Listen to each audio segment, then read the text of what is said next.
मेवाड़ में प्रारंभ में मौर्यों ने शासन किया, इसका प्रमाण कोटा के कौन से शिलालेख से प्राप्त हुआ? यानी किस शिलालेख के अनुसार या मेवाड़ में प्रारंभ में शासन करने वाले कौन थे? मौर्य। बिल्कुल, नमस्ते, गुड इवनिंग, सभी के मैसेज पढ़ पा रहा हूं मैं। पहले आप वीडियो को ज्यादा से ज्यादा विद्यार्थियों से शेयर करने का प्रयास करें। रवि शर्मा जवाब दे रहे हैं ए, पवनी बैठ कह रहे हैं सी, सिंगम प्रजापति कह रहे हैं डी, मुकेश कह रहे हैं बी, रवि शर्मा कह रहे हैं ए, हीराराम कह रहे हैं ए, रवि शर्मा फिर कह रहे हैं सी, राजूराम पटेल कह रहे हैं बी, राज ऋणवा नमस्कार बोल रहे हैं, पवनी बैठ सी के पक्ष में, मान मोरी लिख रहे हैं। ज्यादातर विद्यार्थी जवाब दे रहे हैं ए के पक्ष में। ए आपका 100% गलत जवाब है और सही जवाब होगा मित्रों कणस्वा शिलालेख। शिलालेख कौन सा है? कणस्वा। मेरे पे ध्यान रखना, जितने विद्यार्थी जुड़े हुए हैं ना, उन विद्यार्थियों के सामने ये हमारी कोई पहली प्रश्नोत्तरी नहीं है। मैं जब जब आपके सामने कोई सा चाहे मॉडल टेस्ट लेकर आऊं, चाहे आपके सामने महामैराथन प्रश्नोत्तरी के रूप में उपस्थित हूं ना, तो जब जब मैं आपके सामने प्रश्नोत्तरी लेकर उपस्थित हुआ ना, तब तो मैंने आपको यही कहा है कि साहब हमें इस प्रश्नोत्तरी के माध्यम से केवल प्रश्नों की संख्या नहीं बतानी है, आपको इस बात से अभिभूत करवाना है कि आप कोई गलत जो आ रहा है, सवाल जो जवाब आ रहा है वो जवाब आप गलत दे जाते हो, इसका कारण क्या? इस कमजोरी को जरूर पकड़े मेरे प्यारे परीक्षार्थियों। सबसे बड़ी कमजोरी ये है कि आप गौर से ढंग से पूरा सवाल पहले पढ़ते ही नहीं हो। पहले हमेशा क्वेश्चन को पढ़ा करें, उसके बाद जवाब दिया करें। हमने कंडीशन क्या डाली थी साहब? कोटा का शिलालेख, मानमोरी जान गए 100%। मानमोरी अभिलेख के मुताबिक मेवाड़ में प्रारंभ में शासन किया था मौर्यों ने, लेकिन प्यारे परीक्षार्थियों मानमोरी शिलालेख चित्तौड़गढ़ का था, जो वर्तमान इस दुनिया में है ही नहीं। याद करो कर्नल जेम्स टोड की यात्रा, याद करो कर्नल जेम्स टोड का ग्रंथ, नाम याद करो annals and antiquities of Rajasthan. उस पुस्तक में कर्नल जेम्स टोड स्पष्ट लिखा था कि मैं आया था साहब चित्तौड़गढ़ के मानसरोवर झील किनारे, वहां पर मुझे मिला था मानमोरी अभिलेख। जहाज का असंतुलन होने की वजह, संतुलन बिगड़ने की वजह से मैंने मानमोरी अभिलेख फेंक दिया था बीच समुद्र में। यानी आज ये मानमोरी अभिलेख इस दुनिया में है ही नहीं, जलमग्न हो चुका है। तो प्यारे परीक्षार्थियों, ये चित्तौड़गढ़ की बात है और यहाँ हमने कंडीशन क्या डाली है? कोटा की। ये तो वो बात होगी कि जो पिछले पटवार में क्वेश्चन पूछा गया था कि बताओ साहब सवाई जय सिंह ने जंतर मंत्र का निर्माण कहां पर करवाया? नहीं। ऑप्शन ए में दे दिया जयपुर, और लगभग 70% विद्यार्थी ठोके आ गए थे ए जयपुर।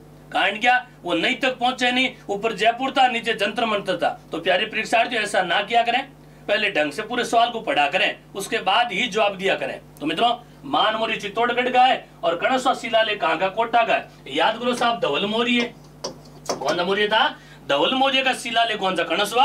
और इसके मुताबिक यहाँ प्रशासन करने वाले कौन थे? मौर्य। और इन्हीं मौर्य में एक शासक आया था चित्रांगद मौर्य, और उसी चित्रांगद मौर्य ने बसाया था मित्रों कौन से गढ़ को? चित्तौड़गढ़ को। तो प्यारे परीक्षार्थियों कोटा का शिलालेख कौन सा होगा? कणस्वा। बाकी वाला बता देते हैं, बड़वा यूपलेख भी है तो कोटा में, लेकिन मौर्यों की कोई जानकारी नहीं मिलेगी यहाँ पर आपको। यहाँ हर्षनाथ शिलालेख ये तो कहाँ का साहब? सिक्कर का। याद करो रेवासा धाम हर्ष की पहाड़ी सिक्कर, यहाँ पर उल्लेख मिलेगा आपको। चौहान और प्रत्यारों का उल्लेख जरूर मिलेगा। आज का आपका दूसरा सवाल बताइए साहब, 4 बांस 24 गज अंगुल अष्ट प्रमाण उपयुक्त उक्ति किसने कही? याद करो साहब, ये उक्ति कहने वाले बहुत बड़े व्यक्तित्व के धनी माने जाते हैं, बार बार पूछा भी जाता है। राज ऋणवा कह रहे हैं ए, गुनु विष्णु कह रहे हैं डी, आशा चौधरी कह रहे हैं सी, के आर कह रहे हैं डी, रवि शर्मा कह रहे हैं डी, सरिता बधु कह रहे हैं ए, भीमकेश्वर कह रहे हैं डी, गुन्नू विष्णु फिर कह रहे हैं डी, मुकेश प्रजापति ए 100% बता रहे हैं। क्या बात है! कुमकुम पालीवाल डी, राज ऋणवा फिर कह गए चले गए। ज्यादातर विद्यार्थी जवाब दे रहे हैं साहब अब डी के पक्ष में, पहले विद्यार्थी थे ए के पक्ष में, लेकिन अब आ गए डी के पक्ष में। प्यारे परीक्षार्थियों ये उक्ति कही तो थी साहब पृथ्वीराज चौहान और मोहम्मद गोरी के बारे में, लेकिन पूछा साहब कहने वाला कौन? तो कहने वाला था चंद्र बरदई। राइट आंसर आपका डी। याद करो साहब इतिहास किनका? चौहानों का। इतिहास याद करो पृथ्वीराज चौहान तृतीय का। इतिहास याद करो त्रैन के द्वितीय युद्ध का। याद कीजिए साहब उस त्रैन के द्वितीय युद्ध में मोहम्मद गोरी के सामने पराजित कौन हुआ था? पृथ्वीराज। पृथ्वीराज को बंदी बनाया, उसे अंधा ज्ञान कहा लेकर गए थे गजनी। और याद करो साहब गजनी की घटना ये थी कि वहां बैठे बैठे एक ऐसा शब्द भेदी बाण चलाया था। कौन सा बाण है? शब्द भेदी बाण। तो शब्द भेदी बाण चलाते समय कहते हैं साहब पृथ्वीराज चौहान के साथ उसका मित्र कौन था? चंद्रबरदई। चंद्रबरदई पूरी उक्ति सुन ले, 4 बांस 24 गज अंगुल अष्ट प्रमाण तापर बैठो सुल्तान मत चूके चौहान। तो इसमें सुल्तान हो जाएगा मोहम्मद गोरी और चौहान हो जाएगा साहब आपके पृथ्वीराज चौहान, लेकिन कहने वाला कौन था? चंद्र बरदई। और आगे चलते हैं, बताइए साहब, कर्नल जेम्स टॉड ने अपनी पुस्तक में राजस्थान के अलावा एक अन्य किस नाम का प्रयोग किया? किस नाम से ये पूछा जा रहा है कि साहब कर्नल जेम्स टॉड ने राजस्थान शब्द का प्रयोग किया, इसीलिए इसे राजस्थान का पितामह भी कहा जाता है, लेकिन साथ में एक और नाम कौन सा दिया था? हाँ, थापे बैठो सुल्तान मच चुके चौहान, बिल्कुल। ये जितने विद्यार्थी आए हुए हैं साहब, एक बार सभी विद्यार्थी इस वीडियो को शेयर करने का प्रयास करें भाई। कारण क्या है, बंद अलमारी में किताबों ने खुदकुशी कर ली और सुसाइड नोट में कातिल का नाम मोबाइल लिख दिया। 100% बिल्कुल मुकेश सही कह रहे हो। ज्यादातर विद्यार्थी जवाब दे रहे हैं B B B B. Lockdown ने आप सब लोगों को मुझे लग रहा है कि बहुत बड़े शायर बना दिया है ना। ज्यादातर विद्यार्थी जवाब दे रहे हैं बी बी बी। बिल्कुल मित्रों 100% आपका राइट जवाब हो जाएगा बी, राजस्थान। कौन सा होगा? याद करो साहब, कर्नल जेम्स टॉड की पुस्तक का नाम है annals and antiquities of Rajasthan. उस पुस्तक को प्रकाशित किया 1829 में, और 1829 ईस्वी में उस पुस्तक में कहते हैं साहब राजस्थान के लिए एक तो शब्द का प्रयोग हुआ था राजस्थान, और दूसरा नाम लिया मित्रों कौन सा? थान, राजस्थान। बाकी राजपूताना शब्द का प्रयोग तो करने वाला कौन था? जॉर्ज थॉमस था। याद आ रहा है? 1800 ईस्वी में तो पहले नाम राजपूताना आया, बाद में नाम है राजस्थान और राजस्थान। वैसे ध्यान रखना, ये राजस्थाना द्वितीय ये नाम भी है, और राजस्थाना द्वितीय ये नाम लिखा गया था 625 ईस्वी। शिलालेख था मित्रों बसंतगढ़ शिलालेख, और बसंतगढ़ कहाँ है? सिरोही के अंदर। तो क्वेश्चन यूं भी घुमा कर पूछ सकते हैं कि बताओ साहब पहली बार राजस्थान शब्द का प्रयोग कौन से शिलालेख या कौन सी पुस्तक हुआ? तो मित्रों शिलालेख याद रखना बसंतगढ़ शिलालेख, और बसंतगढ़ कहाँ है? सिरोही में, और वहां उस शिलालेख में नाम लिखा हुआ मित्रों राजस्थाना द्वितीय। तो राजस्थाना द्वितीय बसंतगढ़ में, राजस्थान राजस्थान नाम कर्नल जेम्स टॉड ने दिया, राजपूताना नाम जॉर्ज थॉमस ने दिया, और रायगढ़ कोई नाम है ही नहीं साहब। और आगे चलते हैं, बताइए साहब निम्न में से कौन सा कथन असत्य है? आपको असत्य कथन पूछा जा रहा है, बताओ साहब कौन सा कथन असत्य है? आपको 4 विकल्प दिए, इसमें से कौन सा कथन असत्य है? फटाक से बताइए साहब, कौन सा कथन असत्य है?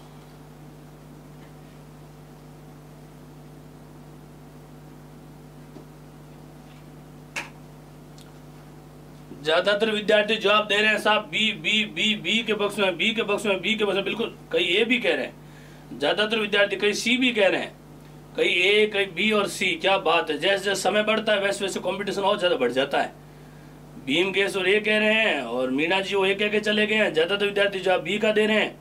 नरेश मीणा ये बता रहे हैं, ज्यादातर विद्यार्थी जवाब दे रहे हैं ए, और देव जाट नाकोड़ा वाले वो तो बी को लॉक करने का बोल रहे हैं। और 100% आपका राइट जवाब हो जाएगा मित्रों बी। कालीबंगा एक ग्रामीण सभ्यता नहीं है, बल्कि कालीबंगा कैसी सभ्यता मित्रों? नगरीय सभ्यता। कौन सी है? नगरीय सभ्यता। बाकी सब के सब है ना सत्य कथन है। कांस्य युगी ने नाली में लकड़ी और ईंट हो रही है, भूकंप और जूते खेत के साक्ष्य मिले थे। तो 100% ध्यान रखना, उसमें से बी आपका भाई यानी असत्य कथन हो जाएगा। बताओ साहब, असुमेलित को छांटिए। एक तरफ सभ्यता दे रखी है, सामने दे रखा है सभ्यता से जुड़े व्यक्तित्व। तो बताओ साहब कौन सा व्यक्ति कौन सी सभ्यता का नहीं है, ये पूछा जा रहा है। असुमेलित, जागते रहना है, पढ़ते रहना है, पिताजी की फिक्र को फक्र में जो बदलना है। 100% मुकेश। कुमकुम बालीवाल नगरीय है, बिल्कुल। इंदू वाला कह रहे हैं बी। क्या बात है, आज मेरे सामने सब के सब शायर नजर आ रहे हैं, मुझे यूं लग रहा है। आशा चौधरी ये बता रहे हैं, मुकेश प्रजापति डी कह रहे हैं, विकास जाट डी के पक्ष में, आशा चौधरी फिर ए कह रहे हैं, राजस्थानी छोरा भी ए के पक्ष में है, गोपी भी डी के पक्ष में। ज्यादातर विद्यार्थी जवाब दे रहे हैं साहब डी, लेकिन कई सी भी कह रहे हैं, कई ए भी कह रहे हैं। बिगड़े बिगड़े से जवाब आप लोगों के, कोई डी बता रहा है, कोई सी बता रहा है। ज्यादातर पापा की लाडली छोरी रेखा आ गई, ये भी डी बता रही है। क्या बात है, ज्यादातर विद्यार्थी जवाब दे रहे हैं डी। सरिता भादु ए के पक्ष में, अर्जुन मेघवाल ए, लेकिन 100% बता रहे हैं। ज्यादातर विद्यार्थी जवाब दे रहे हैं, आशा भी ए के पक्ष में, ज्यादातर विद्यार्थी जवाब डी के पक्ष में। लेकिन मित्रों आपका राइट आंसर होगा ए। मेरे प्यारे परीक्षार्थियों, कालीबंगा सभ्यता की खोज हुई थी 1951-52 में। खोज करने वाला याद करो साहब, हम आपको बहुत पहले बता चुके हैं। याद करो साहब, अमलानंद घोष जिसे कहते हैं ए घोष। कौन सा घोष है? ए घोष। याद करो साहब, कालीबंगा उत्खनन करने वाले कौन थे? याद करो साहब, बीबी लाल और बीके थापड़। तो दूर दूर तक कहीं आरसी अग्रवाल का नाम नहीं है। मित्रों जानना, आहड़ की खोज अक्षय कीर्ति व्यास ने की। गणेश्वर की वीएन मिश्र ने की। बैराट की दूसरी बार जो खुदाई हुई थी ना 1962 और 63 ईस्वी में। नीलरतन बनर्जी का संबंध 100% है साहब। कहां डी की तरफ जा रहे हो भाई? बैराट की पहली बार खुदाई की थी दयाराम साहनी ने, ये भी राइट है, लेकिन आप इनको झूठला तो नहीं सकते ना। नीलरतन बनर्जी ने भी 1962-63। नीलरतन साहब एक नाम और बता देता हूं, कैलाशनाथ दीक्षित, याद रखना मित्रों, कैलाशनाथ दीक्षित और नीलरतन बनर्जी, इन दोनों ने मिलकर कहते हैं साहब बैराट की पुनः खुदाई की थी 1962-63 में, और पहली बार खुदाई 1937 में की। वो करने वाले कौन थे? दयाराम साहनी। तो मित्रों बैराट 100% आपका सत्य कथन, असत्य नहीं, आपको असुमिलित छांटना था। असुमिलित हो जाएगा आपका कौन सी मंगा? काली मंगा। तो राइट आंसर हो जाएगा ए। और लगभग सारे विद्यार्थी तुक्के ठोक रहे थे, ज्यादातर विद्यार्थी डी वाले थे। कारण क्या? सदियों से एक ही रट्टा मार रखा है, एक बैराट सभ्यता थी, खोज 1937 में हुई और खोज दयाराम साहनी ने की साहब, लेकिन वहां तक सीमित नहीं रहा था बैराट की खुदाई फिर से हुई थी 1962-63 ईस्वी में। तो मित्रों आपका राइट आंसर हो जाएगा ए। और आगे चलते, बताओ साहब, असंगत है। एक तरफ आपको पुराने नगरों के नाम दे रखे हैं, सामने दे रखे हैं नगर, तो बताओ साहब इनमें से असुमेलित कौन सा है? असुमेलित पूछा जा रहा है साहब आपसे। प्रेम कह रहे हैं साहब मेरा राइट है, चलो साधुवाद आपको।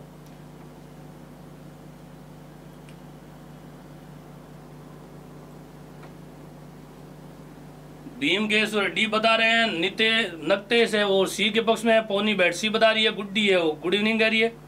ज्यादातर विद्यार्थी जवाब दे रहे हैं डी के पक्ष में, कोई सी के पक्ष में, कोई सी, कोई डी, कोई सी, कोई डी, कोई सी, कोई डी, कोई सी, कोई डी। बिल्कुल मित्रों आपका 100% राइट जवाब हो जाएगा डी, गिरवा की पहाड़ियां है। तो गिरवा की पहाड़ी, लेकिन पहाड़ियां कहां मित्रों? उदयपुर के आसपास है। कौन से पुर है? उदयपुर। याद करो साहब उदयपुर का महाराणा उदय सिंह।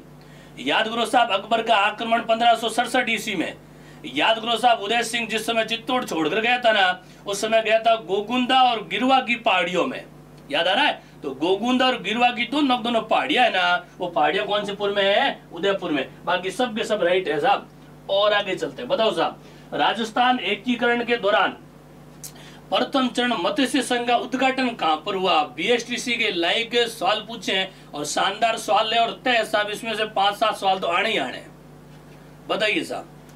और जरूरी नहीं है बीएसटीसी, तमाम वो भर्ती परीक्षा है जिसमें आपके राजस्थान जी के सिलेबस में दे रखा है ना, उन सब के लिए ये परीक्षा उपयोगी साबित होगी। प्रश्नोत्तरियां ज्यादातर विद्यार्थी जवाब दे रहे हैं, कोई डी कह रहा है धौलपुर, तो कोई कह रहा है ए अलवर है, कोई कह रहा है बी। क्या बात है, कहीं ए के पक्ष में है, कहीं बी के पक्ष में है, कहीं डी के पक्ष में। बिखरे से जवाब आ रहे हैं आप लोगों के और मुझे, और ये स्टूडियो वाले हैं वो तो ये 100% बता रहे हैं।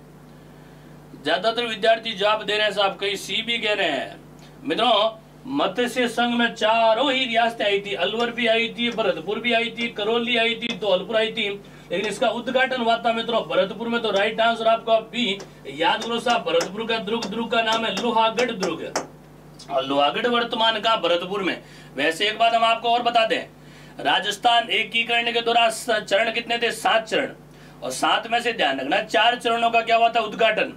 बड़े गौर सुनना, ध्यान रखना मित्रों, 4 चरण का उद्घाटन हुआ था ना। वैसे कहते हैं साहब उद्घाटन अक्सर होता राजधानी के अंदर है, तो पहले चरण की राजधानी थी तो अलवर, उद्घाटन होना तो अलवर में था। लेकिन मित्रों भरतपुर के महाराजा नाम था बृजेंद्र सिंह, और बृजेंद्र सिंह के छोटे भाई का नाम था ठाकुर देशराज, और देशराज के विद्रोह को शांत करने के लिए एनवी गॉडगिल ने 18 मार्च 1948 को पहली बार उद्घाटन किया था लोहागढ़ में। लोहागढ़ का है? भरतपुर में। बाकी ध्यान रखना बचे हुए जो 3 उद्घाटन है ना, उद्घाटन आपके राजधानी के अंदर ही हुए थे। तो प्यारे परीक्षार्थियों, हर चरण का उद्घाटन राजधानी हुआ था, लेकिन एक पहला चरण है ना, इसका उद्घाटन राजधानी से बाहर हुआ था मित्रों। कौन से पुर में है? भरतपुर। तो राइट आंसर आपका बी है। बताइए साहब, प्रत्यार वंश का वास्तविक संस्थापक कौन कहलाया? बहुत शानदार सवाल है और बार बार पूछा जाने वाला सवाल है ये। अरे बड़ा क्या बात है भाई, बड़े यूं हाथ खड़े करे, चुनावी माहौल में हो गया। मूलचंद कुमार कह रहे हैं बी, आशा चौधरी कह रही है सी, मुकेश प्रजापति कह रहे हैं सी, देव जाट कह रहे हैं सी, ज्यादातर विद्यार्थी प्रेम कह रहे हैं हरीश। ज्यादातर विद्यार्थी जवाब दे रहे हैं साहब सी के पक्ष में, कहीं ये लिख रहे हैं, कहीं हरीश नाम भी लिख रहे हैं। लेकिन वीडियो में ये हरीश लिखने वाला सरासर आपका गलत जवाब है और राइट जवाब हो जाएगा मित्रों नागबड़ प्रथम। प्यारे परीक्षार्थियों, कंडीशन क्या डाली है? वास्तविक संस्थापक। मित्रों, पड़त्यार वंश की स्थापना तो हरिश्चंद्र ने की थी, लेकिन हरिश्चंद्र ने साम्राज्य कहां बसाया था? मंडोर तक। कहां बसाया था? और कहते हैं साहब मंडोर तक ही सीमित रह गया कौन? हरिश्चंद्र। वास्तव में पड़त्यार साम्राज्य का जो विस्तार किया ना, विस्तार करने वाला कौन था? नागबड़ प्रथम। तो मित्रों वास्तविक संस्थापक था नागबड़ प्रथम। याद करो साहब, नागबड़ ने पहली बार राजधानी बनाया था भीनमाल को। भीनमाल भी नहीं रुका था, राजस्थान के बाहर तक चला गया था उज्जैन में, और उज्जैन वर्तमान का एमपी में, और एमपी बोले तो कौन से प्रदेश में? मध्य प्रदेश में। तो आपका 100% राइट जवाब हो जाएगा मित्रों सी, नागबड़ प्रथम। और आगे चलते हैं, बताइए साहब निम्न में से कौन सा कथन असत्य है? आपको राजस्थान एकीकरण से संबंधित विकल्प पूछे जा रहे हैं, इनमें से कौन सा विकल्प वो असत्य, वो पटाख से बताओ आप। ज्यादा समय नहीं लगना चाहिए और वीडियो को साथ ही साथ में शेयर करते रहे भाई। KR साहू का जवाब आ गया ए। गिरधारी योगी कह रहे हैं ए। KR साहू फिर कह रहे हैं ए। गिरधारी योगी कह रहे हैं ए। आशा चौधरी भी ए के पक्ष में। KR फिर कह रहे हैं ए। वर्षा कुमारी मीणा है सर BEd का पेपर कितने तारीख को है? इसकी डेट आगे बढ़ गई है ना, शायद तक 8 सितंबर हो चुकी है। वैसे कंफर्म कर लेना एक बार। ज्यादातर विद्यार्थी जवाब दे रहे हैं ए के पक्ष में, लेकिन मुकेश प्रजापति सी 100% बता रहे हैं। पापा की छोरी जो लाडली है वो रेखा बता रही है, बी बता रही है। ज्यादातर विद्यार्थी जवाब दे रहे हैं बी, लेकिन ज्यादातर विद्यार्थी अब आ गए ए के पक्ष में। और ए मित्रों आपका 100% राइट जवाब है। असत्य कथन ढूंढना था। 18 मार्च 1947 को प्रारंभ नहीं हुआ था मित्रों, प्रारंभ हुआ था 1948 ईस्वी को। राइट आंसर आपका ए है। बाकी सब के सब सत्य कथन है। एकीकरण में मैंने लगभग कंडीशन डाल दी थी 8 वर्ष 7 माह, एग्जैक्ट मुझे बता देना 14 दिन। 8 वर्ष 7 माह और 14 दिन लगे थे साहब एकीकरण में। एकीकरण का सबसे पहला हस्ताक्षर किया था तेज सिंह ने, और तेज सिंह शासक था मित्रों अलवर का। एकीकरण के दौरान प्रथम बार राजस्थान स्थापना दिवस मनाया जाता है 1 नवंबर 1956 को। 100% है। राजस्थान दिवस मनाते हैं साहब दिवस मनाते हैं 30 मार्च को, और राजस्थान स्थापना दिवस मनाते हैं मित्रों 1 नवंबर को। रेखा करी ओ 1948। बिल्कुल साहब, यही तो वो सवाल है साहब जो आपको भीड़ से अलग करेगा। आता हुआ सवाल होता है लेकिन कई बार गलत कराते हैं, तो उन पे अपने को थोड़ी सी भाई लगाम लगानी है। अकबर ने महाराणा को समझाने के लिए 4 शिष्टमंडल भेजे थे जो कर्मशः है, और महाराणा का मीन आप भली भांति समझ गए होंगे, महाराणा प्रताप। तो बताओ साहब महाराणा प्रताप को समझाने 4 शिष्टमंडल कौन कौन से आए? गिरधारी योगी सी बता रहे हैं, KR सी बता रहे हैं, प्रेम है वो जमा भट्टो लिख रहे हैं। ज्यादातर विद्यार्थी जवाब दे रहे हैं साहब सी के पक्ष में, सी के पक्ष में, सी के पक्ष में, सी सी सी सी। बिल्कुल मित्रों 100% आपका राइट जवाब है सी। याद करो साहब, महाराणा प्रताप और अकबर की दुश्मनी सारी उम्र रही थी, तो कहते हैं साहब पहले अकबर की दुश्मनी किससे थी? उदय सिंह से। उदय सिंह कहते हैं साहब गिरवार गोकुंदा की पहाड़ियों में भाग जरूर गया था, लेकिन उन्होंने भी कभी अधीनता स्वीकार की नहीं।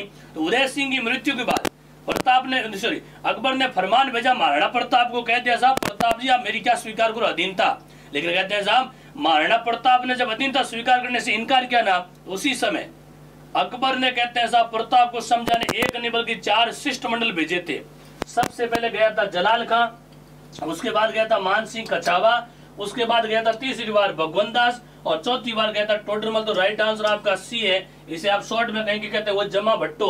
और मित्रों वैसे जलाल खां गया था 1572 में, और ये तीनों गए थे 1573 में। तो याद करने का तरीका 1 72 3 73, 1 72 3 73, तो मंडल कितने हो गए? 4। तो यानी ये महाराणा प्रताप को अधीनता स्वीकार करवाने के लिए अकबर ने 4 शिष्टमंडल भेजे। सबसे पहले जलाल खां कोरजी, दूसरी बार मानसिंह कछावा, तीसरी बार भगवंत दास, और चौथी बार गया वो कौन सा मल है?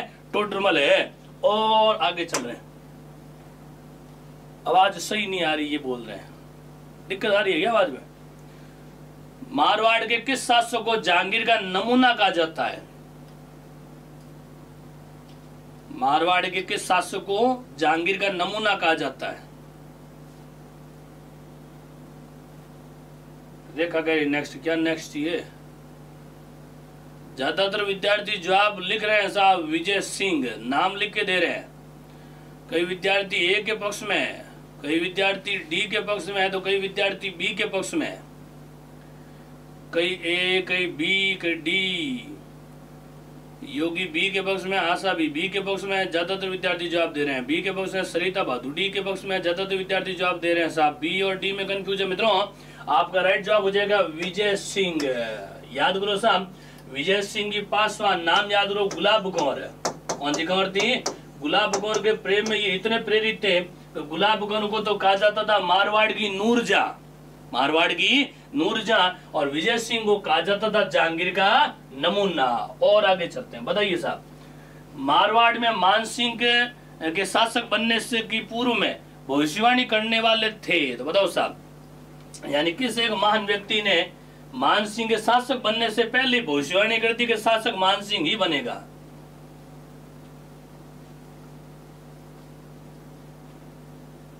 योगी बता रहे हैं सी, मुन्नाराम सैनी कुछ कह रहे, सी बता रहे हैं। भीमकेश और बी के पक्ष में प्रेम है, वो आयुष देवनाथ लिख रहे हैं। ज्यादातर विद्यार्थी जवाब दे रहे हैं साहब बी के पक्ष में, कोई सी भी बता रहा है। बी और सी में विद्यार्थी कंफ्यूज है, बी और सी में कंफ्यूज है।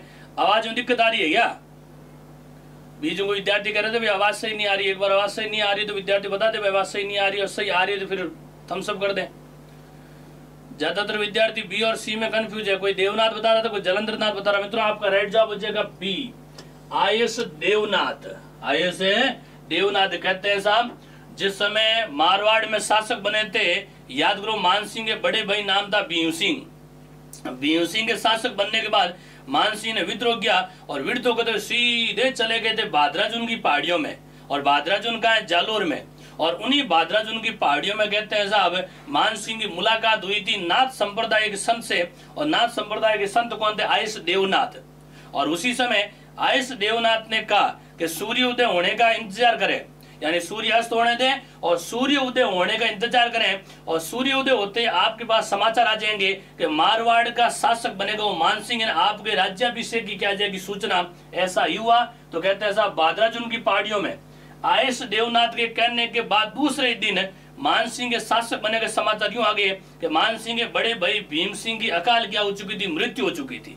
तो भीम सिंह की मृत्यु होते शासक बना कौन सा सिंह? मान सिंह। और आयुष देवनाथ के लिए कहते हैं साहब मान सिंह ने एक नगर बसाया, एक क्षेत्र बसा, उसका नाम है महामंदिर, और वहां पर एक पीठ बना दी मित्रों, नाथ संप्रदाय की पीठ आज भी बनी हुई है। नाथ संप्रदाय की प्रधान पीठ कहां पर बनी हुई साहब? इसी कह सकते हो साहब महामंदिर के अंदर।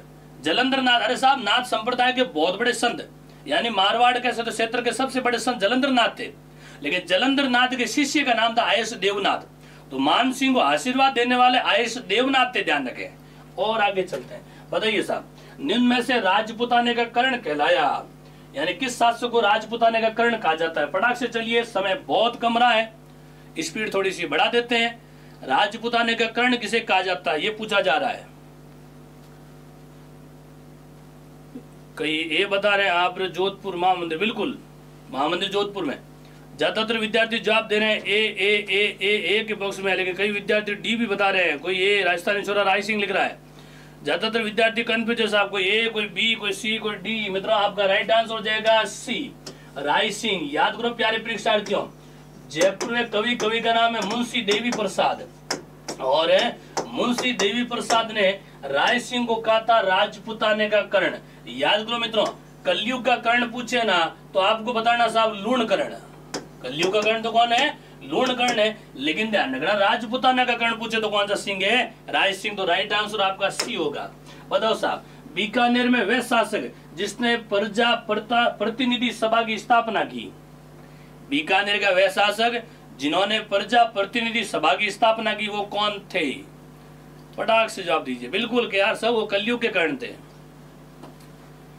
अरविंद सिंह कौन सा जवाब मांग रहे हो? सर इन्होंने नाथ संप्रदाय अपना लिया तो हाँ, अरविंद सिंह बता देते हैं भाई। मान सिंह राठौड़ ने नाथ संप्रदाय अपनाया और अपने शासन का कार्यभार सौंपा अपने पुत्र को। पुत्र का नाम था छत्र सिंह। लेकिन विडम्बना आइए कि साहब छत्र सिंह के शासक बनने के कुछ ही समय बाद छत्र सिंह की क्या हुई? मृत्यु। तो दोबारा मान सिंह को कहते हैं सर राज्याभिषेक करवाना पड़ा। तो मारवाड़ का ऐसा शासक जिनका राज्याभिषेक एक बार नहीं बल्कि 2 बार हुआ था, तो उस समय छत्र सिंह रहे थे। हाँ बताइए साहब, कई विद्यार्थी बी के पक्ष में, कोई ए के पक्ष में, तो कोई डी के पक्ष में। क्या बात है, बिगड़े बिगड़े से जवाब है आप लोगों के। पौनी बैठ स्किप कर रही है और आपका राइट जवाब हो जाएगा मित्रों गंगा सिंह। मेरे प्यारे परीक्षार्थियों, ये प्रजा प्रतिनिधि सभा की बात हो रही है। तो आप अनुमान लगा लेते कि साहब अनूप सिंह के समय ना तो कोई प्रजा प्रतिनिधि सभा का प्रचलन था और ना ही प्रजा मंडल का प्रचलन था। तो प्रजा प्रतिनिधि सभा, प्रजा मंडल, इसका भी उद्देश्य क्या है? उत्तरदायी शासन। तो मित्रों जानना, उत्तरदायी शासन है, बड़े गौर सुना, उत्तरदायी शासन की स्थापना की मांग है ना, वो आपको ध्यान होना चाहिए लगभग 1900 ईस्वी के बाद ही प्रारंभ हुई थी। अनुमान लगा लेते साहब, अनूप सिंह तो बहुत पुराना है। अब बात करते हैं साहब करणी सिंह की, और करणी सिंह के समय तो करणी सिंह तो साहब शार्दुल सिंह के बाद में, याद करो साहब, निशानेबाज जिन्हें अर्जुन पुरस्कार मिला था, याद आ रहा कुछ है ना। तो मित्रों याद रखना, करणी सिंह के समय तो कोई राजतंत्र था ही नहीं, तो कम से कम अनूप सिंह और करणी सिंह दोनों तो हो ही नहीं सकते। राइट आंसर आपका गंगा सिंह है। और 1913 ईस्वी में प्रजा प्रतिनिधि सभा की स्थापना करने वाला मित्रों कौन है? गंगा सिंह है। बिल्कुल मुन्ना राम सैनी सही कह रहे हो, गंगा सिंह आधुनिक भारत का निर्माता भी कहीं कहलाता है ना। विशेषकर आधुनिक भाई राजस्थान का भागीरथ भी कहलाता है, तो राजस्थान का भागीरथ भी कहते हैं, है ना। कई बार इन्हें आधुनिक निर्माता के रूप में भी जाना जाता है। इन्होंने नरेंद्र मंडल की स्थापना की थी, है ना। और ये बहुत, इन्होंने भाई गोलमेज सम्मेलन में भाग लिया था, वर्साई की संधि में भाग लिया था, प्रथम विश्व युद्ध में भी भाग लिया था। तो बहुत कह सकते हो साहब आधुनिक निर्माण के रूप में नाम लिया जाता है मित्रों कौन सिंह का? गंगा सिंह का। लेकिन आम प्रजा की दृष्टि से देखा जाए ना, तो कहते हैं साहब प्रजा के ऊपर सर्वाधिक कहते हैं अत्याचार करने के रूप में भी मित्रों नाम किसका था? गंगा सिंह का। गंगा सिंह वही तो शासक है साहब जिनके बारे में पंडित जवाहरलाल नेहरू ने कहा था कि भाई जिस राज्य में अगर विवाह की कुमकुम पत्रिका भी सेशन करवाई जाए ना, वो उस राज्य का राजा नहीं बल्कि किसी हैवान से कम है नहीं है। तो उक्ति कहते हैं साहब वो पंडित जवाहरलाल नेहरू ने गंगा सिंह के बारे में ही कही थी। और आगे चलते हैं, बताओ साहब चौहानों का आद्य पुरुष किसे कहा जाता है? कौन वह व्यक्ति है जिसे चौहानों का आदि पुरुष कहा जाता है? पौनी बैठ राजस्थान का भागीरथ हो गया साहब। आशा चौधरी सी बता रहे हैं, प्रेम वासुदेव लिख रहे हैं, गोपी विडारा सी बता रहे हैं, पौनी बैठ सी लिख रही है, ज्यादातर विद्यार्थी जवाब दे रहे हैं सी। प्रेमाराम सुतार है वो बी के पक्ष में है, बाकी ज्यादातर विद्यार्थी जवाब दे रहे हैं सी सी सी। बिल्कुल मित्रों आपका 100% राइट जवाब हो जाएगा वासुदेव। याद करो साहब चौहान वंश की स्थापना करने वाला कौन? वासुदेव। स्थापना हुई 551 ईस्वी में, और इन्हें तो कहा जाता चौहानों का कौन सा पुरुष है? आदि पुरुष है। बताइए साहब कौन सा कथन असत्य है? ये चारों कथन है ना जालोर के इतिहास से संबंधित है। बताओ साहब इनमें से कौन सा कथन असत्य है?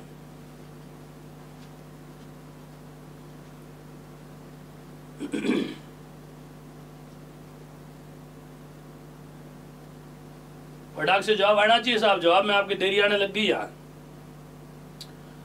आशा चौधरी का पहला जवाब आया बी, के आर की कह रहे हैं बी, अंधाराम कह रहे हैं डी, प्रेम कह रहे हैं बी, भीम केशवर कह रहे हैं बी। ज्यादातर विद्यार्थी जवाब दे रहे हैं बी, लेकिन कई विद्यार्थी कह रहे हैं सी। बी और सी में कंफ्यूज है, कई डी के भी मिस कॉल छोड़ रहे हैं। बी सी डी मित्रों आपका राइट आंसर हो जाएगा बी। प्यारे परीक्षार्थियों कानड़ देव के सेनापति ने विश्वासघात तो जरूर किया था, लेकिन विश्वासघात करने वाला रणमल नहीं था, बल्कि याद करो साहब बीका दैया था। कौन सा दैया? बीका दैया। तो ध्यान रखना गलत जो कथन है ना वो कौन सा है? बी। और आगे चलते हैं, बताओ साहब भरतपुर के लोहागढ़ दुर्ग में दरवाजा लगा अष्ट धातु का। बताओ साहब वो दरवाजा लगाने वाला कौन शासक था? किस शासक ने भरतपुर के लोहागढ़ दुर्ग में अष्ट धातु का दरवाजा लगाया था? बहुत बार क्वेश्चन पूछा हुआ, ध्यान रखना।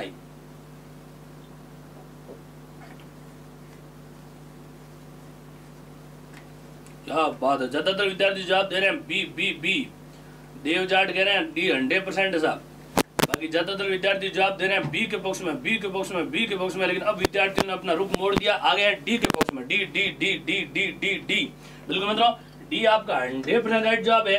याद करो साहब राव सूरजमल जाट के पुत्र का नाम था मित्रों जवाहर सिंह। मित्रों जानना लोहागढ़ दुर्ग बनाया था सूरजमल ने, लेकिन मित्रों जानना उस लोहागढ़ दुर्ग में अष्ट धातु का दरवाजा दिल्ली के लाल किले से, याद आ रहा कुछ कुछ, दिल्ली के लाल किले से लाने वाले कौन से सिंह थे? जवाहर सिंह। और आगे चलते हैं, बताओ साहब रूपाजी व कृपाजी धाकड़ का संबंध कौन से किसान आंदोलन से रहा? बताओ साहब किस किसान आंदोलन के दो नेता माने जाते हैं रूपाजी और कृपाजी धाकड़? फटाक से जवाब आना चाहिए साहब।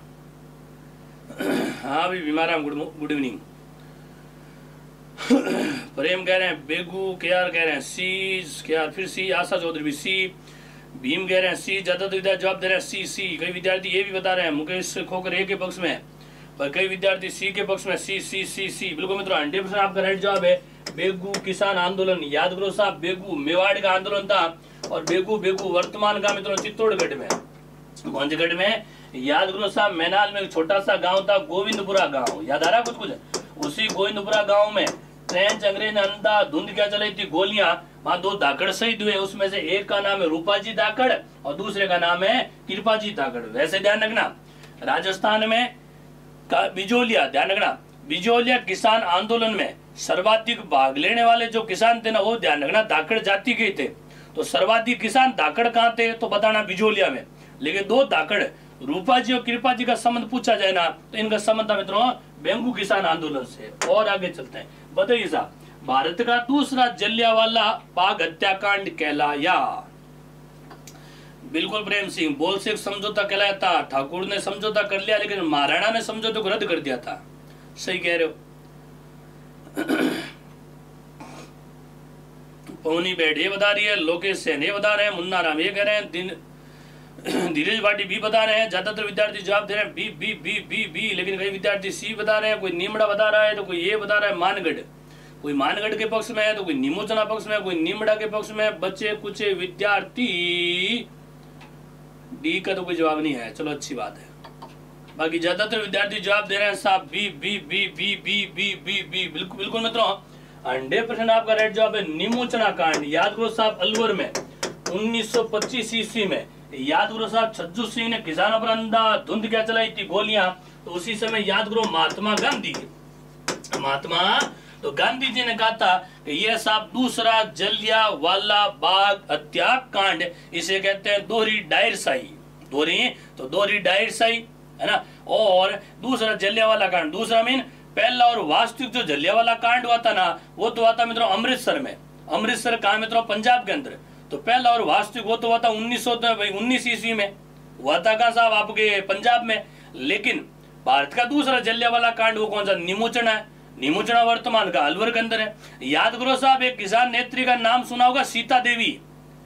यही तो वो कांड है साहब जहां मरते हुए किसानों के बीच में अंग्रेजों को ललकारने वाली एकमात्र ऐसी कह सकते हो साहब किसान आंदोलन की आवाज बुलंद करने वाली जो महिला नेत्री थी ना, वो मित्रों कौन सी थी, सीता देवी। याद करो साहब रघुनाथ जाट की बेटी नाम था सीता देवी। तो क्वेश्चन पूछेंगे साहब कि सीता देवी का संबंध किससे है, तो बता देना नीमोचना कांड से।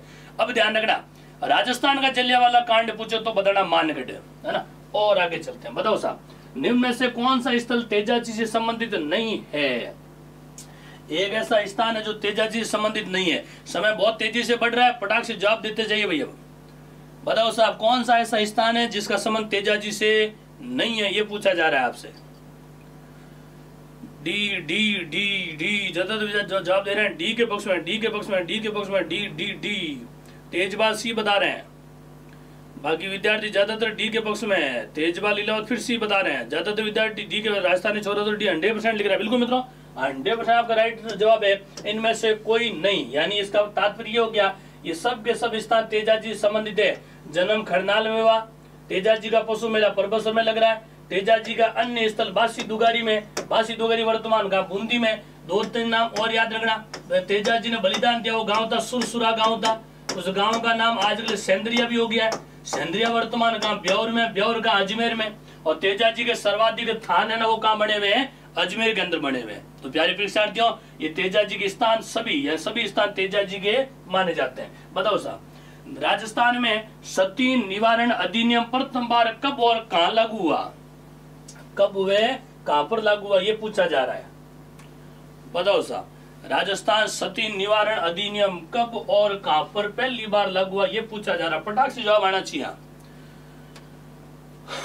राहुल शर्मा सी बता रहे हैं, आशा चौधरी भी बता रही है, तेजपाल ए के पक्ष में, गोपी वो ए के पक्ष में, सरिता भादु सी के पक्ष में, आशा चौधरी भी बता रही है, सिंह प्रजापति बी लिख रहे हैं। ज्यादातर जवाब दे रहे हैं B B B B B. लेकिन कई विद्यार्थी जवाब दे रहे हैं ए के पक्ष में, कोई सी के पक्ष में, कोई बूंदी की तरफ जा रहा है तो कोई कोटा की तरफ जा रहा है तो कोई अलवर की तरफ जा रहा है। और मित्रों आपका राइट जवाब हो जाएगा कोटा वटा 29 लिख रहे हैं प्रेम। लेकिन मित्रों सरासर आपका कोटा गलत जवाब है और राइट जवाब हो जाएगा 1830 ईस्वी अलवर में।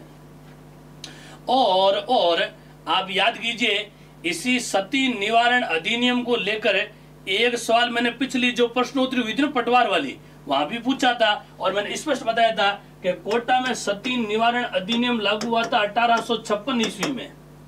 वैसे ध्यान रखना राजा राम मोहन राय के अथक प्रयासों से लॉर्ड विलियम बेंटिक ने सती निवारण अधिनियम पारित किया था 1829 ईस्वी में। अधिनियम तो 1829 ईस्वी का, लेकिन हमने कंडीशन क्या डाली कि राजस्थान में कब और कहां लागू हुआ, तो राजस्थान में पहली बार 1830 ईस्वी में लागू करने रियासत कौन सी थी, अलवर। अब बूंदी में ध्यान रखना बिना अधिनियम के पहली बार गैर कानूनी घोषित हुआ 1822 ईस्वी में, लेकिन उस समय ये अधिनियम था ही नहीं साहब। तो अधिनियम के तहत पहली रोक पूछे ना तो अलवर की ही बताओगे, 1830 बताओगे, है ना। तो 1830 ईस्वी में साहब अलवर में पहली बार रोक लगी और अधिनियम था 1829 का। और आगे चलते हैं, बताओ साहब विधवा पुनर्विवाह अधिनियम किसके प्रयासों से लागू किया गया, बताओ साहब। कौन एक सामाजिक सुधारक थे, समाज सुधारक थे जिनके प्रयासों से विधवा पुनर्विवाह अधिनियम लागू हुआ। हिंट दे देते हैं 1856 ईस्वी में। याद करो साहब लागू किया था लॉर्ड डलहौजी ने। आशा चौधरी सी लिख रहे हैं, लोकेश सी लिख रहे हैं, धीरज भाटी ये बता रहे हैं, आशा स्पेस सी लिख रहे हैं, पौनी बी लिख रही है, देवजाड़ ये लिख रहे हैं, आचार खाने बाड़मेर वाले कुछ कह के चले गए हैं। ज्यादातर विद्यार्थी जवाब दे रहे हैं साहब बी के पक्ष में, कहीं ए ये बता रहे हैं, कहीं सी भी बता रहे हैं, कहीं ए, कहीं बी, कहीं सी, कहीं विद्यासागर का नाम लिख रहे हैं। मित्रों आपका 100% राइट जवाब होगा सी, ईश्वर चंद्र विद्यासागर के प्रयासों से लॉर्ड डलहौजी ने 1856 ईस्वी में विधवा पुनर्विवाह अधिनियम पारित किया। और आगे चलते हैं, बताइए साहब दशहरे के दिन सूर्यास्त होने पर रावण के साथ और किसके पुतले जलाए जाते हैं, बताओ साहब। दशहरा आने वाला है, बताओ साहब दशहरे के अवसर पर किन किन के पुतले जलाए जाते हैं। आपको ध्यान दीजिए 3 पुतले जलते हैं, रावण तो जलता ही जलता है, लेकिन रावण के साथ में और किसको जलाया जाता है। आशा डी लिख रहे हैं, मुकेश सिंह डी बता रहे हैं, भीमकेश्वर डी लिख रहे हैं, सिंघम प्रजापति डी लिख रहे हैं, जगदीश विष्णु डी लिख रहे हैं। क्या बात है, डी वालों ने झड़ी लगा दी रहे।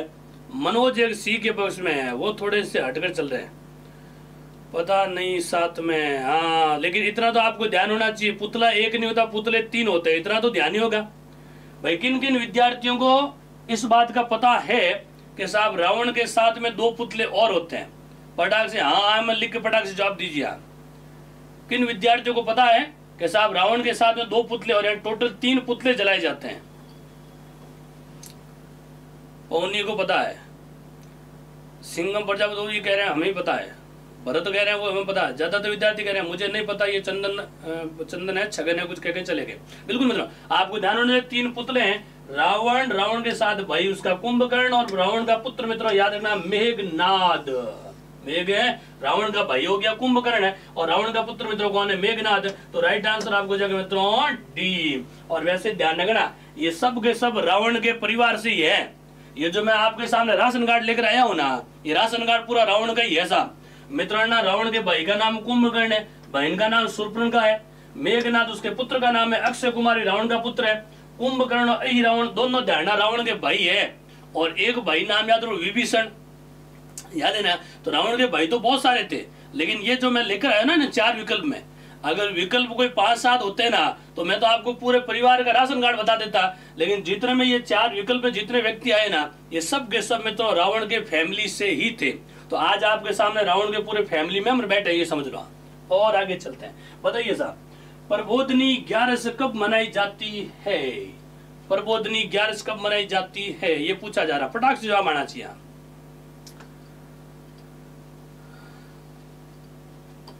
पत्नी कौन थी, मंडोदरी थी साहब। वैसे 2 पत्नियां और जिक्र मिलता है, बिल्कुल बाड़मेर वालों स्वागत है।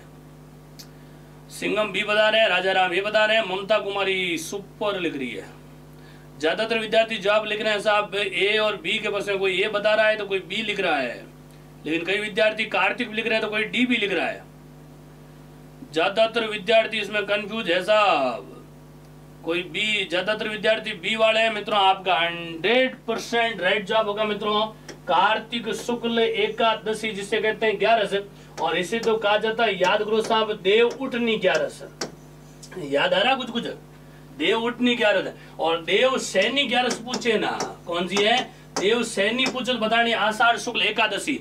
भगवान विष्णु आषाढ़ शुक्ल एकादशी को निंद्रा अवस्था में सो जाते हैं, उसके 4 महीने बाद कार्तिक शुक्ल एकादशी को पुनः उठे जाते, और वही तो 4 महीने कहलाते हैं चातुर्मास, और उसे तो कहा जाता है चौमासा। और मेरे प्यारे परीक्षार्थियों, वर्तमान जो चल रहा है ना, वो कौन सा मास ही चल रहा है? चौमासा। तो राइट आंसर आपको हो जाएगा मित्रों सी। और आगे चलते हैं, बताओ साहब, असुमेलित को छाटिए। एक तरफ स्वतंत्रता सेनानी है, सामने उनकी पुस्तकें दे रखी है, तो कौन सी पुस्तक वो सुमेलित नहीं है, ये पूछा जा रहा है। फटाक से जवाब दीजिए साहब, समय बहुत कम रहा है, तेजी से समय बढ़ रहा है, आप लोग भी जवाब देने थोड़ी सी फुर्ती रखें भाई।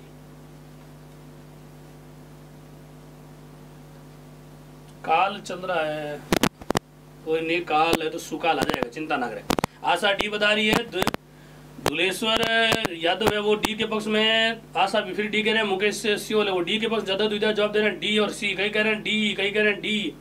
ज्यादातर विद्यार्थी जवाब दे रहे हैं साहब डी डी डी डी, के आर ए के पक्ष में, बाकी ज्यादातर विद्यार्थी जवाब दे रहे हैं डी, कई विद्यार्थी बी के पक्ष में। क्या बात है, पासा पलट चुके हैं, आ गए हैं बी के पक्ष में, लेकिन ज्यादातर विद्यार्थी मैं देख पा रहा हूं अभी भी डी के पक्ष में है। और डी मित्रों आपका 100% आपका गलत जवाब है, और राइट जवाब होगा ए। माणिक्यलाल वर्मा की पुस्तक का नाम राजपुताना का वर्तमान इतिहास नहीं था, बल्कि मेवाड़ का वर्तमान इतिहास था। कहां जा रहे हो साहब? मुकेश साहब अभी भी लिख रहे हैं डी 100%। कहा डी 100% साहब?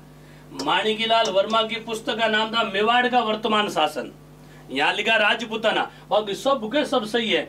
जयनारायण ने पोपाबाई की पोल लिखी थी, अर्जुननाथ सेठ ने शूद्र मुक्ति लिखा था, इसी इन्हीं के एक ग्रंथ और है स्त्री मुक्ति, और एक नाट्य उसका नाम है महेंद्र कुमार।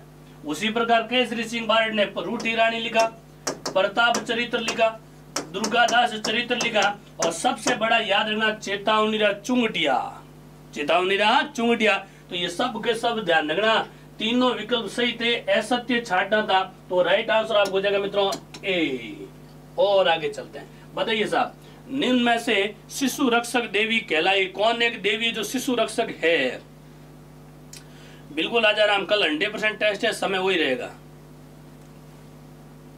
हाँ आशा, क्या बात है, कितनी शानदार बोलती है। ओ लोग गबीड़ लियो, ये क्या होता है गबीड़ भाई? आशा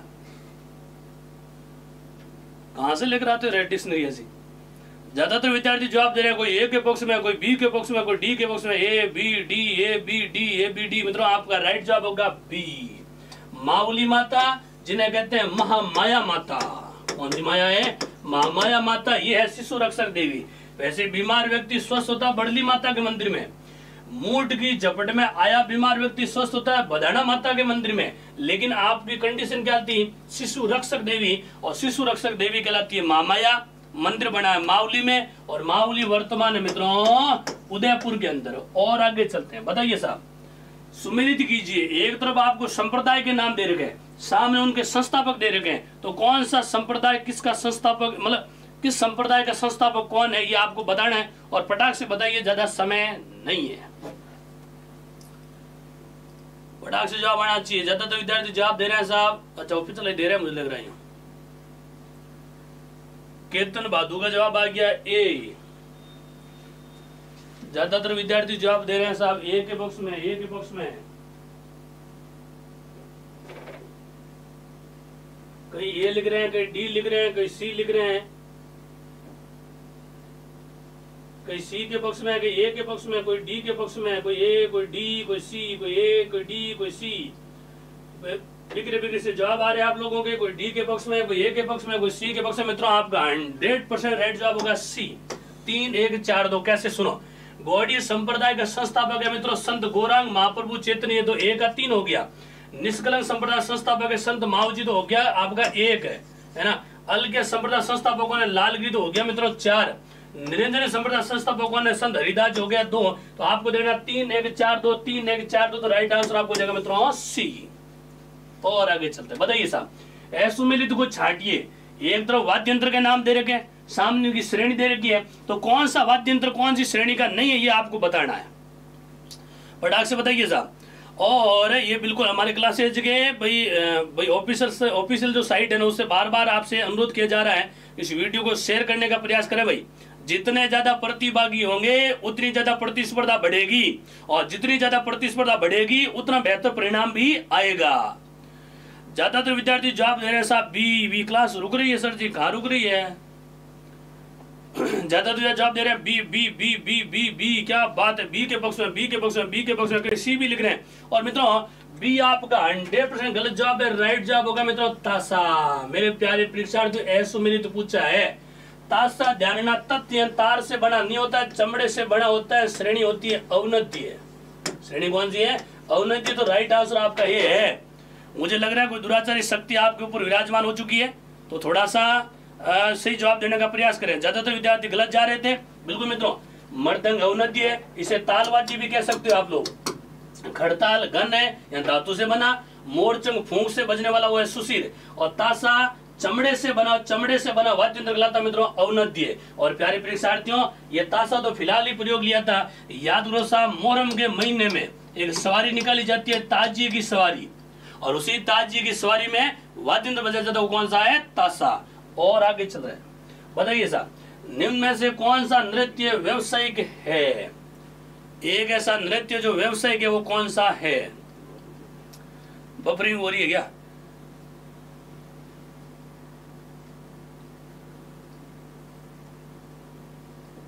अच्छा, छगन का पहला दिन है, स्वागत है, अभिनंदन है आपका। ज्यादातर विद्यार्थी जवाब दे रहे हैं डी, कोई कह रहे हैं बी, कोई बी, कोई डी, कोई बी, कोई डी। ज्यादातर विद्यार्थी जवाब दे रहे हैं बी के पक्ष में, लेकिन आधे डी के पक्ष में भी है। क्या बात है, कोई बी के पक्ष में तो कोई डी के पक्ष में, कोई ए भी कह रहे हैं। ज्यादातर विद्यार्थी जवाब दे रहे हैं साहब A D A D A D. कहीं और लिख रहे हैं मित्रों, आपका 100% राइट जवाब होगा डी। उपयुक्त सभी प्यारे परीक्षार्थियों, भवई जो मेवाड़ का याद करो, कच्ची घोड़ी जो शेखावटी का, 13 ताली यादव रामदेव जी के मेले का, ये सब के सब नृत्य ध्यान रखना आपके व्यवसायिक नृत्य है। व्यवसाय का मीन आप भली बात ही समझते हैं, ऐसा नृत्य जिसको करने से व्यवसाय ना आमदनी मिलती हो, जिससे आय प्राप्त होती हो ना, वो नृत्य होता है मित्रों व्यवसाय के। तो सब के सब नृत्य कैसे हैं? व्यवसाय के। और आगे चलते हैं, बताइए साहब, राजस्थान में बेल्जियम कांच पर मीनाकारी कहाँ की प्रसिद्ध है? बेल्जियम कांच, कांच बोलो तो ग्लास, बताओ साहब। अंधाराम ने जोड़ा है, बिल्कुल अंधाराम जी, आपको भी बहुत बहुत साधुवाद, धन्यवाद। फटाक से जवाब आना चाहिए साहब। ज्यादातर विद्यार्थी कंफ्यूज हो रहे हैं, अब आपको थोड़ा सा हिंट दे देता हूँ। बेल्जियम कांच पर मीनाकारी का मीन होता है मित्रों थेवा कला। और आप भली बात ही समझते हैं कि थेवा कला कहाँ की प्रसिद्ध है? प्रतापगढ़ की परिवार प्रसिद्ध है मित्रों, राज सोनी परिवार। याद कीजिए राजस्थान जिला दर्शन, और राजस्थान जिला दर्शन में हमने 2-4 राज सोनी परिवार के नाम भी बताए थे। याद करो, शुरुआत की थी नाथूजी सोनी ने, बहुत प्रसिद्ध है, जिन्हें पद्मश्री मिला हुआ है महेश राज सोनी। और वर्तमान एक नाम और चल रहा है गिरीश राज सोनी, और एक मात्र महिला चितरी है गिरीश राज की पत्नी, याद करो मित्रों, उषा सोनी। और आगे चलते हैं, बताइए साहब, त्रिवेणी संगम के संबंध में असत्य कथन है।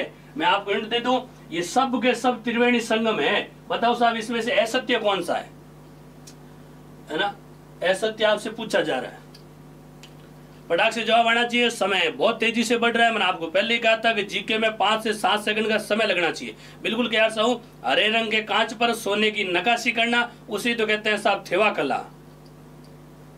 कानाराम शर्मा, ललिता मीना बी बता रहे हैं, प्रेम सुख बी के पक्ष में, मुकेश बी के पक्ष में, प्रवीण डामोर डी के पक्ष में। बिक्री बिक्री से जवाब आ रहे हैं आप लोगों के, कोई बी जा रहा है तो कोई ए जा रहा है तो कोई डी जा रहा है, और कई विद्यार्थी बी 100% लिख रहे हैं। बिल्कुल बिल्कुल मित्रों, आपका राइट जवाब हो जाएगा बी, बनास, बेडच और मैनाल। ये जोधपुरिया धाम जो है निवे टोंक, ये टोंक में नहीं है, ध्यान रखना। ये जो है ना मैनाल वाला, ये धाम आपको बताना साहब बिंगोद में, और बिंगोद वर्तमान का मांडलगढ़ में, और मांडलगढ़ वर्तमान का मित्रों भीलवाड़ा के अंदर। तो आपका राइट आंसर हो जाएगा मित्रों बी।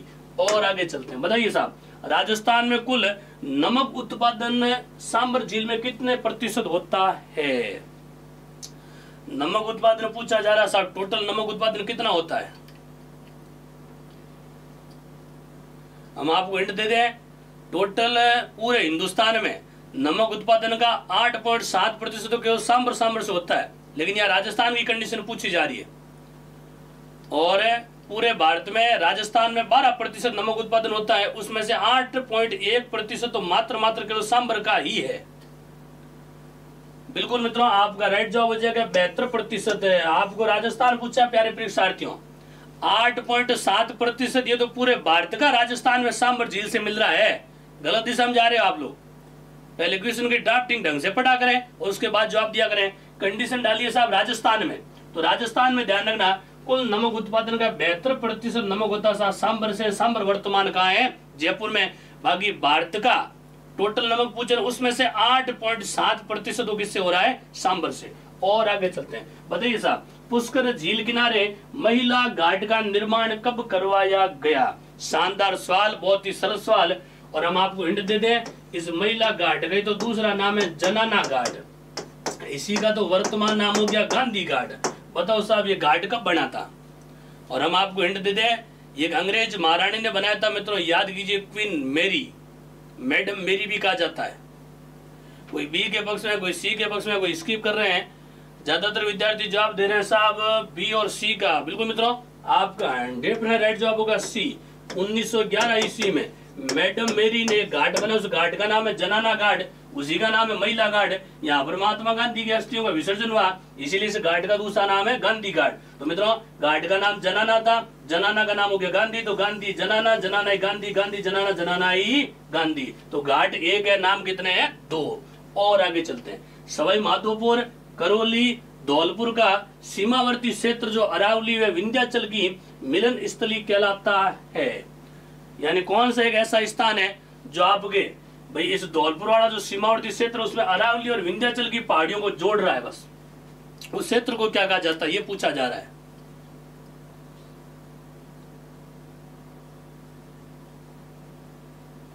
और हम आपको हिंट देते हैं, ये जोड़ने वाला जो क्षेत्र है ना, ये रणथंभौर के आसपास है, ये समझ रहे हैं। बिल्कुल मित्रों, आपका राइट जवाब गलत आ रहा है साहब, लगभग विद्यार्थी गलत दिशा में जा रहे हैं। और आपका राइट जवाब होगा महान सीमा भ्रंश, राइट आंसर बी। और आगे चलते, बताइए साहब, राजस्थान में वर्षा वाला दिन माना जाता है, यानी राजस्थान में कितने सेंटीमीटर वर्षा हो उस दिन को वर्षा वाला दिन कह सकते हो। आज बहुत गजब की बारिश हुई है, बताइए साहब वो कौन सी मतलब सेंटीमीटर से अधिक वर्षा होना, उसके बाद हम कह सकते हैं साहब आज ये बारिश वाला दिन है। बिल्कुल मित्रों, 100% आपका राइट जवाब है। 0.25 सेंटीमीटर अगर बारिश हो जाए ना, तो हमारे लिए तो वो साहब कौन सा दिन है? वर्षा वाला दिन ही है। बताओ साहब, राजस्थान में वर्षा के औसत दिनों की संख्या कितनी है?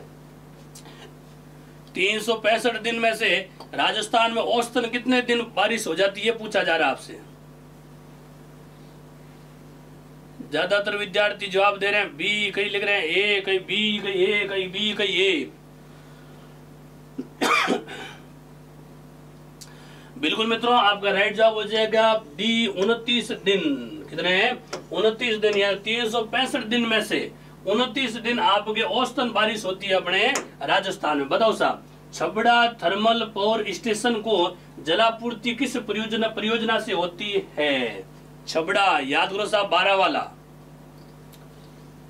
छबड़ा जो परियोजना,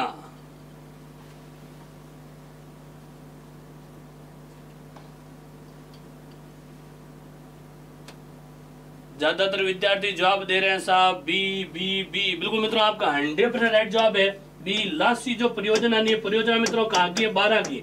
और आपको ध्यान होना चाहिए, छबड़ा भी मित्रों काम 12 में। तो कहते हैं साहब ये जो विद्युत उत्पादन और जलापूर्ति वाला जो परियोजना ना, तो परियोजना कौन सी बताओगे? लासी परियोजना। बताओ साहब, पूर्वी राजस्थान नहर से कितने जिले व बांध लाभान्वित होंगे? पूर्वी राजस्थान में नहर से कितने जिले में बांध लाभान्वित होंगे, ये क्वेश्चन पूछा जा रहा है आपसे, फटाक से जवाब आना चाहिए। बिल्कुल मित्रों, आपका 100% राइट जवाब है। 13 जिले और 26 जो बांध है ना, 26 बांध, यानी जिले पूछा है कि राजस्थान मेरे पूरी राजस्थान नहर से कितने जिले में बांध लाभान्वित। जिले तो बताओगे 13 जिले, और बांध कितने? 26 बांध। और आगे चलते हैं, पोखरण फलसुंड बालोतरा सिवाना पेयजल परियोजना का लोकार्पण श्री अशोक गहलोत ने कब किया? बताइए साहब, ये जो पोखरण वाली जो भाई परियोजना चल रही है, इसका उद्घाटन किया था मुख्यमंत्री अशोक गहलोत ने, ये कब किया, ये पूछा जा रहा है आपसे। बिल्कुल मित्रों, आपका राइट जवाब है 27 सितंबर 2018। और आगे चलते हैं। बताइए साहब, राजस्थान में ग्रामीण जनसंख्या का प्रतिशत है। बहुत शानदार सवाल, और हम आपको हिंट देते हैं, ये जनगणना है साहब 2011 वाली। तो बताओ साहब, वर्ष 2011 की जनगणना के मुताबिक कितने लोग हैं वो जो ग्रामीण परिवेश में निवास कर रहे हैं? फटाक से जवाब आना चाहिए। क्या बात है, आशा इसमें भी स्किप कर रहे हैं। अचार खान ये बता रहे हैं, के आर सो ये बता रहे हैं, प्रेम सुख वो ए के पक्ष में, सफी मोहम्मद डी के पक्ष में, ये खैराज है वो 74.1 बता रहे हैं। मित्रों आपका राइट जवाब हो जाएगा 75.1। 75.1 जनसंख्या रहती है गांव में और 24.9% जनसंख्या रहती है मित्रों शहर में। तो आपका राइट आंसर हो जाएगा ए। बताइए साहब, राजस्थान में जोजोबा का पौधा सर्वप्रथम कब लगाया गया? याद कीजिए साहब, दो पौधे आपने सुने होंगे, एक जोजोबा एक होबा। इजराइल वाली कहानी याद करो साहब। इजराइल पद्धति से अपनाया जाता है भाई, पौधों का उत्पादन किया जाता है। एक तो जोजोबा, दूसरा होबा। बताओ साहब कब का है? 1959 लिख रहे हैं इजराइल। कहीं बी के पक्ष में, कोई ए के पक्ष में, कोई बी के पक्ष में, कोई ए के पक्ष में। और मित्रों आपका राइट जवाब हो जाएगा ए 1965 ईस्वी। प्यारे परीक्षार्थियों, ये जोजोबा और होबा ये ध्यान रखना कहां पर विकसित हो रहे हैं? अपने काजरी के अंदर। वैसे काजरी की स्थापना हुई थी 1959 ईस्वी में, लेकिन आपको काजरी की स्थापना नहीं पूछी थी। आपसे पूछा था कि जोजोबा जो पौधा है ना, ये सर्वप्रथम लाया कब था? तो इसी काजरी में ये पौधा लाया गया था मित्रों 1965 ईस्वी में। और आगे चलते हैं। बताइए साहब, निम्नलिखित में से मोट की किस्में हैं? 4 विकल्प दिए हुए, इसमें से कौन सी किस्म है जो मोट की मानी जाती है? मूंग और मोट याद करो, जिनका प्रयोग होता है दलहन के रूप में। कोमल प्रजापति ये बता रहे हैं, कानाराम ये लिख रहे हैं, सभी मोहम्मद डी लिख रहे हैं, राहुल शर्मा ये बता रहे हैं। ज्यादातर विद्यार्थी जवाब दे रहे हैं, कोई ए के पक्ष में, कोई सी के पक्ष में। ए सी। लेकिन मित्रों आप विक्री से जवाब दे रहे हैं और आपका सही जवाब हो जाएगा सी, जड़िया और ज्वाला। ये मोट की किस्में हैं जो होती है अपने राजस्थान में। बताओ साहब, राजस्थान विधानसभा के प्रथम उपाध्यक्ष कौन थे? पॉलिटी का सवाल है, क्वेश्चन पूछा जा रहा है, विधानसभा के प्रथम उपाध्यक्ष पूछा जा रहा है आपसे। चावला बहादुर सी बता रहे हैं, खैराज बी के पक्ष में, ललिता मीणा सी के पक्ष में। ज्यादा जवाब दे रहे हैं, कहीं ए, कहीं बी, कहीं सी। बिक्री से जवाब आ रहे हैं, कोई ए के पक्ष में, कोई बी के पक्ष में, कोई नाम लिख रहा है लाल सिंह। बिल्कुल मित्रों आपका 100% राइट जवाब है बी, लाल सिंह सक्तावत।